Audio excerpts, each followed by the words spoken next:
Thanks to the folks who led the way.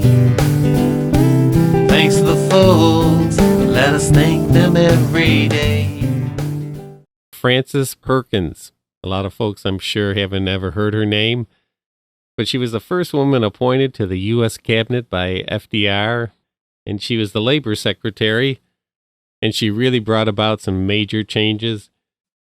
I first heard of Frances Perkins on a TV show on PBS, and then shortly after that, Elizabeth Warren, when she was still running for president, spoke about her on the Late Night Show with Stephen Colbert, and this is what she had to say about Frances Perkins. That story of the Triangle Shirtwaist Factory fire is a story of corruption.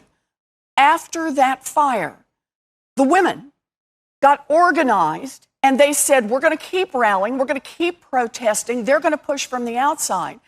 But Frances Perkins, who happened to be visiting and saw the fire, saw the women who jumped to their deaths, she said, I'm going to be on the other side. I'm going to be in government, and I'm going to lead the fight from there. And this is what happened.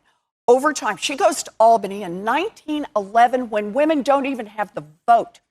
And she heads up a commission that investigates. They talk about fire safety, get changes, then move to rewriting the labor laws. The Great Depression hits. Franklin Roosevelt takes her to Washington.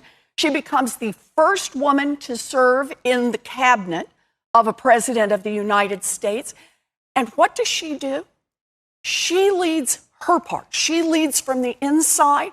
Millions of people lead from the outside. And what happens? Well, she was a woman with a plan, and they got big structural change. That's when we got in America a minimum wage. That's when we got unemployment insurance. That's when we got Social Security in America. Shoot, that's when we actually got the weekend. Frances Perkins was one of those people that felt like she didn't want to hear all the excuses of why we couldn't do the things that were right and fair to people. She just wanted to go out and do it. Sometimes it took a battle, but she did accomplish a lot. I'm sure she'd be out there today trying to bring folks to understand better the climate change crisis that we're under. With so many other things going on, she'd still say, well, don't forget about this one, folks, because this is a biggie. Well, I think Frances Perkins pretty much felt like enough of this dilly-dallying around. Let's just get to work. She joined FDR's cabinet to work inside to try to bring change about, but she certainly encouraged the folks on the outside that were protesting to give her some of the backing to try to push some of these major social changes through. I'd just like to mention once more some of the things that she accomplished and worked so hard for. She headed up the CCC, which was the Civilian Conservation Corps.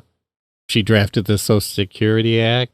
She established unemployment benefits and welfare for the poorest through the Fair Labor Act.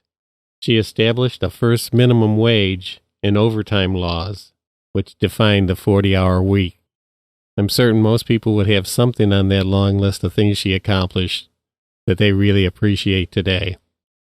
Frances Perkins certainly had the will, and she accomplished a lot of things that people said she could never do. She took some pretty harsh treatment when she was the Secretary of Labor, but she fought for the American people, and she got some very important things that have made our lives easier.